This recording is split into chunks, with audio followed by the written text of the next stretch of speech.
तप संजीवनी विद्या संपन्न गुरु, कोई उपाय नहीं कि बचने का। प्रार्थना ब्रह्मा जी से की। ब्रह्मा जी, भगवान शंकर, शव देवता, सुमेरु पर्वत जो 4 लाख योजन का है, वहां एकत्रित हुए और भगवान की सबने प्रार्थना की, स्तुति की। जो स्तुति की श्री भगवान सामने प्रकट हो गए। आर्त भाव की हुई स्तुति तत्काल अनुभव कराती कि भगवान हमारी बात सुन रहे हैं। वो भाव आना कठिन होता है। अगर वो भाव आ जाए तो पुकारते ही भगवान आपको दिखाई देंगे। उसे आर्त भाव कहते हैं। जैसे गजेंद्र ने आर्त भाव में पुकारा, द्रौपदी जी ने आर्त भाव, एक क्षण भी नहीं लगा भगवान उपस्थित हो। ऐसे समस्त देवता, भगवान ब्रह्मा शंकर आदि ने जब आर्त भाव से भगवान को पुकारा कि एकमात्र भगवान श्री हरि ही अब हमारी रक्षा कर सकते हैं, वही उपाय कर सकते हैं। जे भी भगवान श्री हरि सुमेरु पर्वत पर प्रकट हुए, समस्त देवता, ब्रह्मा जी, भगवान शंकर ने देखा कि जैसे करोड़ों सूर्य एक साथ उदय हो गए हो, ऐसी आभा प्रकट हुई। किसी भी देवता की नेत्रों में सामर्थ्य नहीं थी उस आभा की तरफ देख सके। इसलिए इस श्लोक आता है सुधा, तेजो रूप निकुंज एव कलयन नेत्रादि पिंड स्थितम। निकुंज ऐसा तेजोमय है कि किसी की सामर्थ्य नहीं देख सके। जब लाडली जी की सखियों की कृपा होती, जो आचार्य रूप से आई, वो जब दिव्य नेत्र देते तब निकुंज को करोड़ों सूर्य एक साथ जैसे प्रकट हो गए, ऐसी कांति प्रकट हुई। सबकी आंखें चौंधिया गईं, सब बेसुध हो रहे हैं। भगवान ब्रह्मा शंकर आदि सावधान होकर के सुंदर झांकी की। उस तेज के बीच में मरकतमणि पन्ने के समान स्वच्छ श्यामल शरीर, जैसे कमल के भीतरी भाग के समान सुकुमार नेत्र, लाल लाल डोरियां, चमकता हुआ करोड़ों बिजलियों की कांति वाला पीतांबर, सर्वांग सुंदर श्याम शरीर, रोम रोम से सुंदरता फूट पड़ रही है। धनुष के समान टेढ़ी भौहें, बड़ा सुंदर मुख, महामणिमय किरीट, भुजाओं में बाजूबंद, कानों में झलकते हुए कुंडलों की चमक, कपोल सुंदर खिले हुए, करधनी में लड़ियां, हाथों में कंगन, गले में चरणों तक माला। भगवान श्री हरि प्रकट हुए। जे ही भगवान प्रकट हुए तो भगवान के दिव्य पार्षद आसपास सब सेवा में उपस्थित, सुदर्शन चक्र आदि मूर्तिमान पार्षद रूप होकर सेवा में रहते हैं। जब आदेश होता है तो अस्त्र रूप धारण करके फिर लीला करते हैं, जैसा आदेश भगवान का होता है। समस्त देवताओं ने साष्टांग पृथ्वी पर लौट करके भगवान श्री हरि को प्रणाम किया और सबने भगवान की स्तुति की। अजात जन्म स्थिति संयमाया गुणाय, निर्वाण सुखार्णवाय, अणुरणिम्ने परिगण्य धाम्ने, महानुभावाय नमो नमः। संपूर्ण सृष्टि का प्रादुर्भाव, स्थिति और प्रलय ये आपसे ही होती है, पर आप इससे संबंध नहीं रखते। होती आपसे ही है पर आप इससे संबंध नहीं रखते। जैसे चुंबक के आकर्षण से लोहा जो जड़ है वो चलायमान होता है, पर चुंबक की कोई इच्छा नहीं होती, उसका स्वाभाविक ऐसा आकर्षण है कि उसमें हलचल पैदा हो जाती है।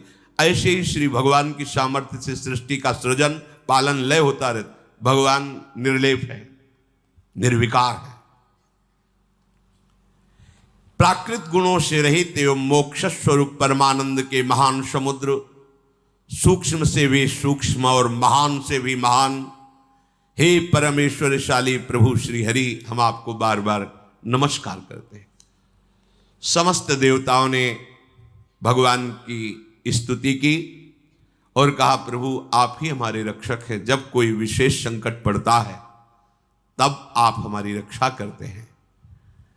ब्रह्मादि देवताओं ने स्तुति करके मौन होकर हाथ जोड़कर खड़े हो गए। ये स्वभाव है क्या, जब हार जाता है तब याद आती भगवान की। ये सबका स्वभाव, पहले ही भगवान की याद कर लो।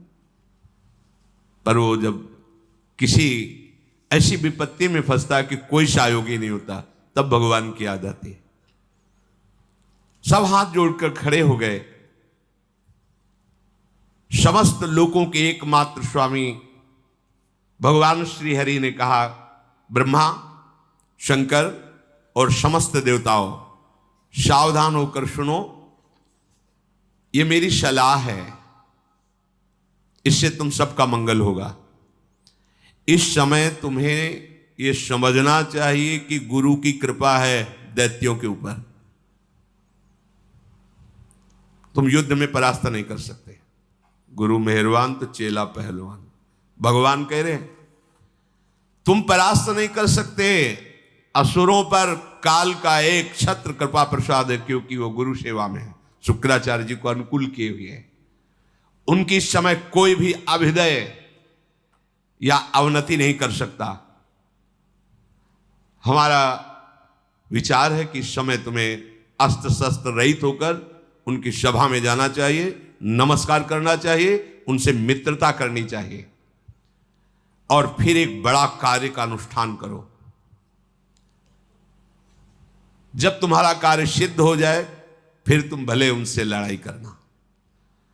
तुम्हारा कार्य होगा समुद्र मंथन, जिससे अमृत निकलेगा। उस अमृत को तुम पी लोगे तो संजीवनी विद्या की जरूरत ही नहीं, कोई देवता मरेगा ही नहीं। पर अमृत अकेले नहीं निकलेगा, मंथन में प्रयत्न करेंगे वो भी, पर वो अहंकार और द्वेष से युक्त होने के कारण उस अमृत के अधिकारी नहीं है। वो अमृत तुम्ही को मिलेगा। वो अमृत का प्रभाव है, जरा सा भी मुख में चला जाए तो कभी वो मरेगा नहीं। लेकिन ये अमृत पीकर देवता भी परम शांत या परमानंद में निमग्न नहीं है, वो भी अंदर से भयभीत रहते हैं, उनके अंदर भी कामनाएं हैं। इसलिए ये अमृत काम का नहीं है अपने। कौन सा अमृत? अपने लिए काम का। राधा नाम सुधा रसम, सुधा माने होता है अमृत, अमृत रस राधा राधा राधा, जहां पूर्ण निर्भयता, किसी से द्वेष ही नहीं। हरिवंश नाम लीन जे अजात शत्रु ते सदा। व्यवस्था मैं करूंगा, मंदराचल की मथानी होगी, वासुकी नाग की नेति होगी, समुद्र का मंथन करने की पूरी व्यवस्था मैं करूंगा। आलस्य प्रमाद छोड़कर विश्वास करो और जाओ, हाथ जोड़ो, प्रणाम करो दैत्यों को और उनको मिलाओ, अपने मित्र बनाओ और फिर ये बताओ कि दोनों मिलकर समुद्र मंथन करें और उसमें से अमृत निकलेगा और हम सब पान कर लेंगे। वो राजी हो जाएं। बिल्कुल क्रोध मत करना और जो कुछ भी निकले मेरे इशारे के बिना तुम स्वीकार करने की चेष्टा मत करना। देवताओं को आदेश देकर भगवान श्री हरि उन्हीं के बीच में अंतर्धान हो गए। उनके चले जाने पर ब्रह्मा शंकर ने उस दिशा को नमस्कार किया जिधर भगवान अंतर्धान हुए। देवराज इंद्र, वायु देवता, अग्नि देवता, बड़े बड़े लोकपाल ईश्वर कोटि के जो देवता हैं, ये कोई अस्त्र नहीं, कोई शस्त्र नहीं, सर झुकाए हुए दैत्यों की सभा में प्रवेश। बड़े बड़े सेनापति, दैत्यों के उद्भट, देवताओं को परास्त करने की सामर्थ्य रखने वाले, अपने अपने अस्त्र संभाल लिए। और उनमें हुआ कि जब अस्त्र नहीं लिए और सर झुका के आ रहे, इसका मतलब ये युद्ध के लिए नहीं, इसका मतलब ये संधि भावना से आ रहे हैं। उन्होंने अपने अपने अस्त्र नीचे उतारे। देवता लोग गए और हाथ जोड़कर ऐसे किया। ऐसे ही काम बनता है। अगर अमृत पद प्राप्त करना है ना, तो जो गाली दे तो भी हाथ जोड़ना पड़ेगा। ये भगवान की सलाह है। अगर अमृत पद प्राप्त करना है तो देखो, यहां किसी का कोई यश व्यस नहीं रहता। पढ़ के देख लो, एक से एक सब माया सब धूल डालती चली है। किसका यश है? किसका यश है? एक समय आता है कि एक आदमी का यश यश फैल जाता है, दूसरा समय आता है कोई जानता नहीं कौन था, क्या कैसा, धूल में मिल गया। ये यश, ये कीर्ति, ये प्रणाम, ये नमस्कार, रुपया पैसा, बिल्डिंग, माया, ये सब छलावा है। केवल जीने के लिए इन वस्तुओं को अपना आराध्य मानकर समय नष्ट करना बड़ी मूढ़ता होगी। अखंड भगवान का स्मरण चल रहा है और वो जैसे रखें उनका कार्य है। अपना लक्ष्य केवल प्रभु होना चाहिए, प्रभु की सिवा और कुछ सब व्यर्थ है, सब व्यर्थ है। मरे तो क्या रह गया, क्या रह जाएगा। आप देखो कितने बड़े बड़े यशस्वी जन हुए हैं, बलवान, धर्मात्मा, कौन जानता है भगवान का नाम नहीं ले रहे तो तुम्हारा नाम क्या लेंगे। और यहां इतनी बुद्धि हमारी देहाभिमान से युक्त है कि अगर परोपकार के लिए छोटा सा पौशाला भी खोलेंगे तो पूरे परिवार का मैं जिला पता तक नंबर तक उसमें डाल देंगे, ऐसा देहाभिमानपूर्ण। अगर एक पंखा लगाएंगे तो हर पंखुड़ी में वो नाम लिखा होगा, जिला लिखा होगा, बाप माता का सबका नाम, मतलब एक पंखे से ही पूरे पितर तर जाएंगे। ऐसा देहाभिमान पुष्ट है कि हमारा नाम हो, हमारी कीर्ति हो। अरे भगवान का नाम तुम नहीं जप रहे तो तुम्हारा नाम कौन जपेगा, तुम्हारी कौन कीर्ति गाएगा। इसलिए यदि अमृत पद प्राप्त करना है तो झुकना सीखो, सर झुकाना सीखो सबके चरणों में, क्योंकि सब में मायाधीश भगवान गुप्त रूप से विराज। वो देख लेंगे कि अहंकार रहित हो, तुम्हें अमृत पद दे देंगे। भगवान ने सलाह दी,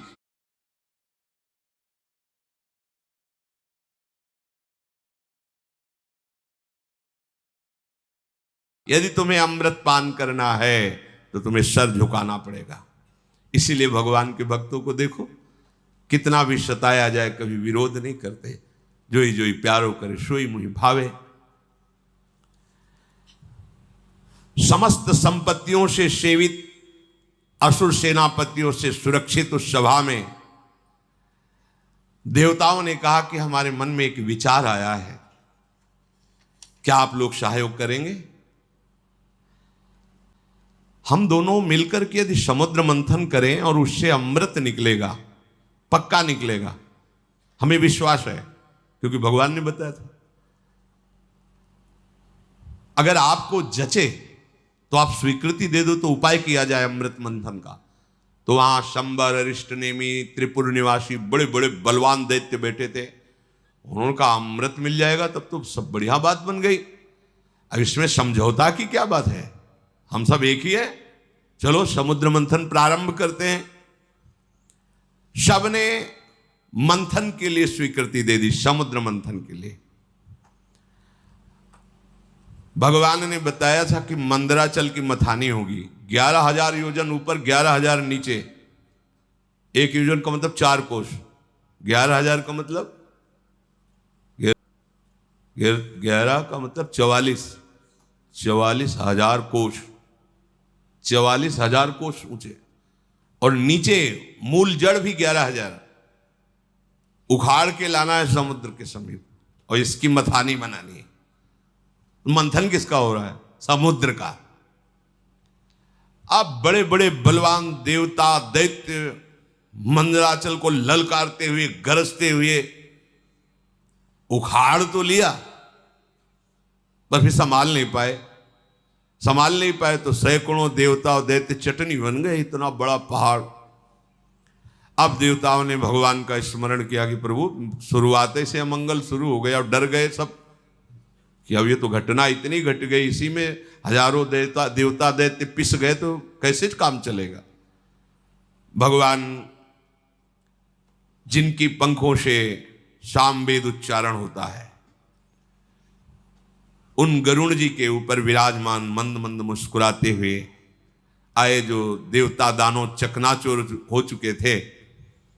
किसी के कंधे टूट गए थे, किसी का हाथ टूट गया, किसी के कमर टूट गई, कोई मर गया। भगवान गरुड़ पर बैठे हुए ही अमृतमयी दृष्टि से देखा, सब स्वस्थ, सब जीवित, कर तुम अकर तुम अन्यथा कर तुम। ऑपरेशन नहीं करना पड़ा हड्डियों का, औषधि नहीं लगानी पड़ी। समझो भगवान बिना औषधि के भी सारी औषधियों में सामर्थ्य उन्हीं के है। अगर कोई औषधि काम कर रही है तो भगवान की ही सामर्थ्य है, वो आपको, आपके मन को, आपके हृदय को परम शीतल कर देंगे। इसलिए सब औषधियों की औषधि हरिनाम है, विश्वास करो। अमृतमयी दृष्टि से सबको स्वस्थ और जीवित कर दिया। इसके बाद गरुड़ जी को आदेश किया, गरुड़ जी थोड़ा नीचे उतरे, ऐसे ही जैसे कोई कमल का फूल पकड़े, ऐसे भगवान ने मंदराचल को उठाया, गरुड़ जी के एक पंखे पे रख लिया और कहा चलो समुद्र के किनारे सब, और समुद्र के तट पर जाकर मंदराचल को विराजमान किया। भगवान के आज्ञानुसार वासुकी नाग को बुलाया गया और कहा तुम्हें हम वचन देते हैं कि अमृत में तुम्हारा हिस्सा होगा, पर आपको नेति का काम करना पड़ेगा। वासुकी नागों के राजा है, हजारों फड़धारी, विशाल काय, वो भी आनंदित हुए और समुद्र मंथन में मंदराचल की नेति, वो रस्सी बनने का काम किया। अब उत्साह सहित मंदराचल को समुद्र में पधराया गया, ऊपर से वासुकी नाग की नेति बनी। समुद्र मंथन आरंभ किया गया। भगवान ने देवताओं को इशारा किया हमारे साथ आओ, वो वासुकी नाग के मुख को की तरफ असुर लोग हट गए, बोले हमको तुम इतना नीच समझते हो कि सांप की पूंछ पकड़ेंगे, नहीं होगा समुद्र मंथन। भगवान यही चाहते थे। भगवान ने कहा नहीं, आप अगर आपको ऐसा लगता है चलो सब पूंछ पे चलो, क्योंकि जब मंथन होगा तो भारी विषाग्नि निकलेगी वासुकी नाग के मुख से। असुर स्वभाव के जो होते हैं ना, उनको यही, अगर उनका मंगल भी चाहो ना तो उनको अमंगल ही अच्छा लगता है। उन्होंने कहा कोई हम ऐसे वैसे नहीं है कि हम सांप की पूंछ पकड़े, तुम आगे रहो हम पीछे, नहीं समुद्र में। भगवान ने कहा आइए आइए आइए पकड़िए, और देवता उसका काम बन गया, चलो पूंछ की तरफ चलो। अब देवताओं ने पूंछ की तरफ और असुर मुख की तरफ, लक्ष्य है अमृत प्राप्ति, समुद्र मंथन प्रारंभ किया। लेकिन जेव ही घुमाया तो मंदराचल धसने लगा। फिर भगवान से कदम कदम पर भगवान की जरूरत है भगवत प्राप्ति के लिए। चाहे जितने बड़े तपस्वी, साधना, ज्ञानी, बैरागी कोई भी हो, बिना भगवान के, चाहे उन्हें गुरुदेव भगवान बोलो चाहे भगवान बोलो, बातें उनके बिना कृपा प्रसाद के, ये तो अमृत है सृष्टि का, वो तो ज्ञानामृत है, प्रेमामृत है, उसकी प्राप्ति कैसे हो सकती? सब कुछ ठीक, मंथन प्रारंभ, मंदराचल धसने लगा। अगाध समुद्र। भगवान का चिंतन किया, भगवान की प्रार्थना की कि प्रभु कृपा करके अब तो सहयोग करो, नहीं तो सब किया कराया। सबके मुंह में उदासी छा गई। भगवान ने तुरंत एक विशालकाय कच्छप का रूप धारण किया। सत्य संकल्प भगवान की इच्छा करते ही 1,00,000 योजन की पीठ है जिनकी, 4,00,000 कोस तक कच्छपावतार भगवान का, 1,00,000 योजन की फैली, 1,00,000 योजन प्रस्तारिणा द्वीप युवा परो महान, मानो कोई बहुत बड़ा द्वीप प्रकट, 4,00,000 कोस, 1,00,000 योजन, 4,00,000 कोस भगवान की पीठ थी, कच्छप भगवान। सबके देखते देखते मंदराचल के नीचे चले गए। मंदराचल से मानो जैसे पीठ में कोई खुजली करे, ऐसे ऐसे कच्छप भगवान को खुजली सी लगी और आराम करने लगे। मंदराचल की अब तह मिल गए, कच्छप भगवान की पीठ पर मंदराचल। अब तो मंदराचल को घुमाना प्रारंभ किया गया। समुद्र मंथन संपन्न करने के लिए असुरों में भगवान आसुरी शक्ति के रूप में, देवताओं में दैवी शक्ति के रूप में, वासुकी नाग में निद्रा के रूप में, नीचे कच्छप के रूप में, ऊपर सहस्त्रावाव रूप रख करके पकड़े हुए सबसे ऊपर चोटी पे, ये किसी को पता नहीं। पूरा का पूरा मंथन भगवान ही से हो रहा है।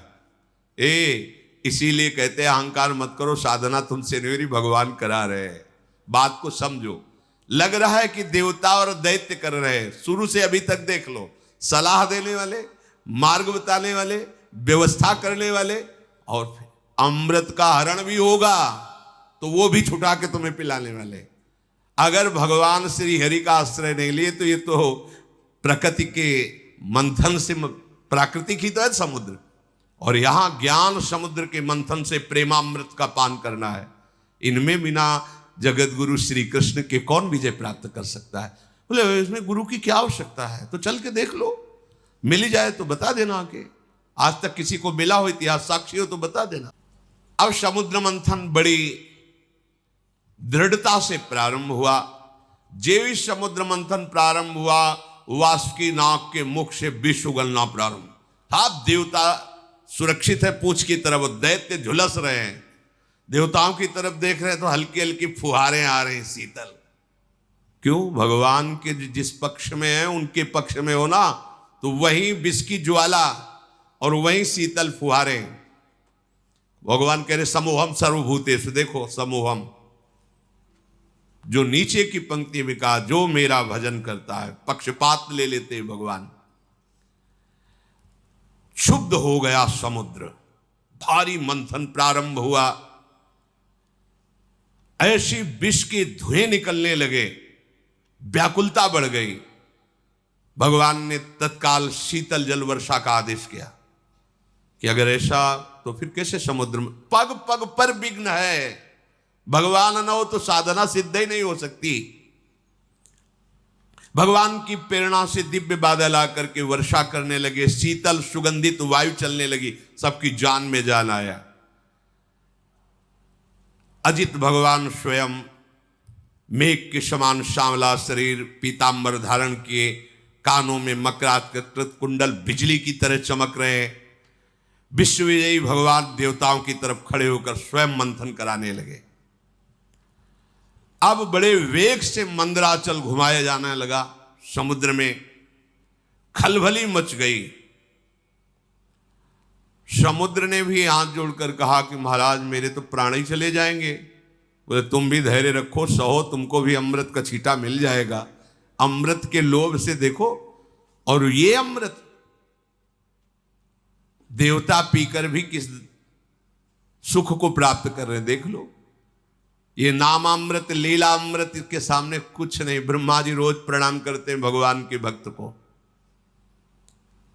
ये भगवान की भक्ति के समान जो प्रेमामृत है, कहीं नहीं, कहीं नहीं।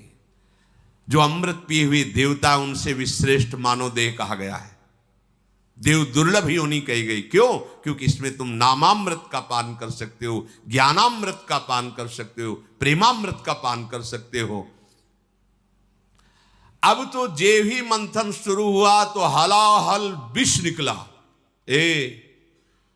मंथन काय के लिए हो रहा है? अमृत के लिए। पर अमृत के पहले क्या निकला मंथन में? विष। इस विष को केवल शिव पचा सकते हैं, शिव, दूसरा नहीं। क्या विष है? कहते जब पहले भजन नहीं करते थे बड़ी शांति लगती, जब से भजन शुरू किया गंदी गंदी बातें आ रही, काम आ रहा, क्रोध आ रहा। अब मंथन शुरू तो विष आएगा नहीं। शिव, तुम्हारा संबंध नहीं है अंतःकरण धर्म से, ये ज्ञान ही शिव है। बंदे बोधमयम नित्यम, बोध माने ज्ञान। जो ज्ञान स्वरूप है वही इस विष को पचा सकता है, नहीं पचाना मुश्किल है। हार जाओगे, भाग जाना पड़ेगा, आप टूट जाओगे। नहीं, ज्ञान के द्वारा, विवेक के द्वारा। अगर इस विष को न पचाया होता तो संतों ने अमृत पान न किया होता। हलाहल नामक इतना वो जहरीला कि उसके जो फूहे उड़ रहे थे, आसपास का सब वन भस्म हो गया। अब देवता दैत्य शव के प्राण व्याकुल हो गए केवल उसकी भाप से जो जहर निकला। भगवान ने कहा कि चलो सब कैलाशपति का स्मरण करो, देवाधिदेव महादेव भगवान शंकर ही बचा सकते हैं। भगवान सदाशिव को पुकारा, अंबा के साथ भगवान प्रकट हुए। ऋषि मुनि देवता दैत्य सब प्रणाम करके प्रार्थना कर रहे। तीनों लोकों का अभ्युदय और मोक्ष जिन ऋषियों ने संकल्प करके कि सबका मंगल हो, वो सब ऋषि भी आ गए और स्तुति करने लगे भगवान शंकर की। देव देव महादेव भूतात्मन भूत भावन त्राहिनः शरणापन्नास त्रैलोक्य दहनाद विषाद। हे देवताओं के भी आराध्य देव, देवाधिदेव महादेव, अब आप ही समस्त प्राणियों की रक्षा कर सकते हो। हम सब आपकी शरण में आए हैं। ये त्रिलोकी को भस्म कर देगा विष। अगर इस विष को नहीं पचाओगे तो स्थूल सूक्ष्म कारण तीनों इस विष से व्याप्त हो जाएंगे। जिस काम के लिए ये मंथन शुरू हुआ था साधना का, वो काम पूरा नहीं हो पाएगा। इस विष को पचाना ही होगा, शिव रूप होकर, जीव रूप होकर नहीं। देहाभिमानी जीव, अंतःकरण धर्म का दृष्टा शिव। अंतःकरण पर काम आदि का वेग आ रहा है, ना कि मेरे में। अगर ये ज्ञान नहीं रखोगे, हमारा मन ऐसा, हमारा मन ऐसा, ढो मन की सारी बातें, उसी में फंसे रहो। मन थोड़ी तुम हो, अंतःकरण में स्फुरित हो रहा, तुम उसको देख रहे हो। उसकी गंदी बातें मत स्वीकार करो, मत उसको सपोर्ट करो, जीत जाओगे। ये त्रिलोकी को भस्म करने वाले उग्र विष से आप हमारी रक्षा कीजिए। भगवान शंकर से जब स्तुति की समस्त लोकपालों ने, प्रजा का संकट देखकर अकारण करुणा करने वाले भगवान शंकर ने अपनी प्रिया अंबा सती जी से कहा, देवी देखो तो बड़ा संकट उपस्थित हुआ इनके ऊपर। यद्यपि लालसा थी अमृत की, और निकला पहले विष। और ये सिद्धांत भी है, यत तज्ञे विषम्यु तो परिणामे अमृतोपमम। ये विष जैसा लगता है, 2 बजे उठना और फिर दिनचर्या करना, ब्रह्मचर्य से रहना, भजन की भावना में डूबना, किसी से कोई भी व्यवहार नहीं, मनोरंजन नहीं, ये सब विष जैसा लगता है। इसका परिणाम अमृत होगा। अब मेरा कर्तव्य बनता है कि मैं इन्हें निर्भय कर दूं। सबकी रक्षा करना सामर्थ्यशालियों की सामर्थ्य का प्रयोग है। सज्जन पुरुष अपने क्षणभंगुर प्राणों की भी बलि देकर दूसरे की रक्षा करते हैं। देखो, कोई भी कार्य करने के पहले अपने अर्धांग से अनुमति लेना ही चाहिए। यहां प्रमाण दे रहे हैं जगत गुरु भगवान शिव, सती जी से कह रहे कि अब हमारे इनकी रक्षा करने आप आदेश कीजिए, आप सहमति दीजिए। उनके ऊपर कृपा करना ही है, और इस कृपा से मुझे पता है कि मुझे श्री हरि का प्रेम प्राप्त होगा, क्योंकि श्री हरि के ही द्वारा प्रेरित ये कार्य हो रहा है। चराचर जगत में जब श्री हरि प्रसन्न हो जाते हैं तो फिर उसको और कुछ प्रसन्न करना बाकी नहीं रहता किसी के लिए। मैं इस विष का भक्षण करूंगा। विश्व के दाता, जीवन दाता भगवान शंकर जब सती जी से ऐसा कहा तो सती देवी ने उस प्रस्ताव को पास किया। हाँ ठीक है भगवान, आप जगत अम्बा है ना, जगत मंगल के लिए, वो अपने प्रभु का वो सामर्थ्य भी जानती है। भगवान ने उस विष को आकर्षण किया खप्पर में, पूरा विष, और भगवान शिव उस हथेली के पात्र में रखकर विष को पान कर गए। बड़ा प्रभावशाली था, इसलिए हृदय में नहीं जाने दिया, बाहर नहीं रहने दिया, यही गले में रोक लिया। हलाहल विष उसने प्रभाव दिखाया, पूरा कंठ श्याम वर्ण का हो गया। इसलिए भगवान शिव का एक नाम नीलकंठ भी है। जिस समय भगवान शिव वो विष पी रहे थे तो उससे एक छोटा सा एक विष की बूंद गिरी, उसी से जितनी जहरीली औषधियां, जहर और सर्प बिच्छू आदि जो जहरीले जंतु, उसी जहर से हुआ।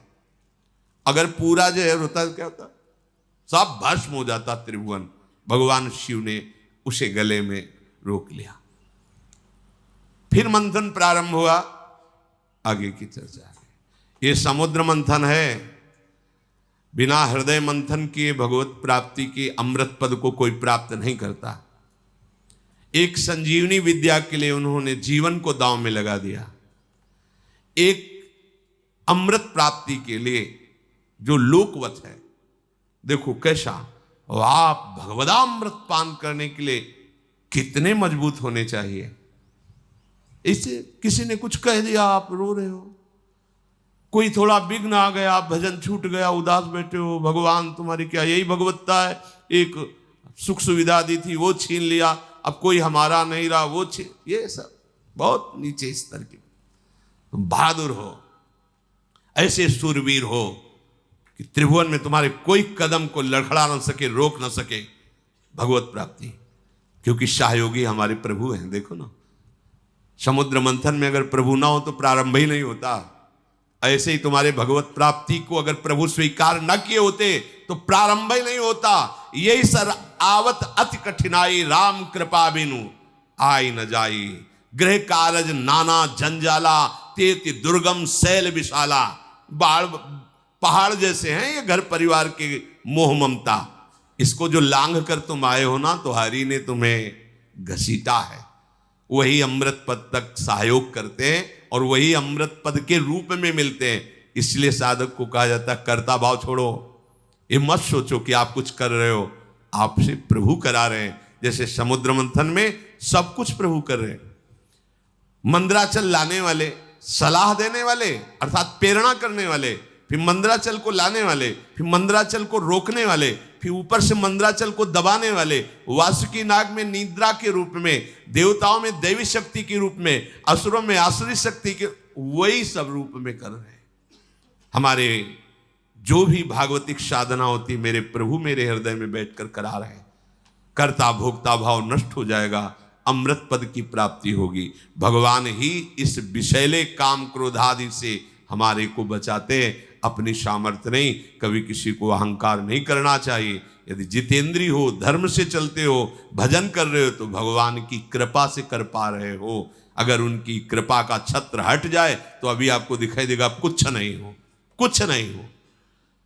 जहां कहीं किसी बड़े महात्मा को कभी ऐसा लगा तो भगवान ने अनुभव करा दिया। जैसे देवर्षि नारद जी बहुत बड़े महापुरुष हैं, काम विजयी, जरा सा लगा तो आपने चरित्र सुना।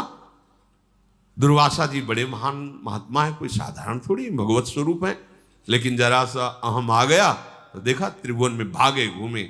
अगर कहीं किसी को कोई भी विभूति नजर आती है अपने में तो भगवत कृपा को देखो, अहंकार मत करो, क्योंकि वास्तविक भगवत कृपा से ही मार्ग चला जाता है। शेष चर्चा आगे। श्री राधा वल्लभ लाल।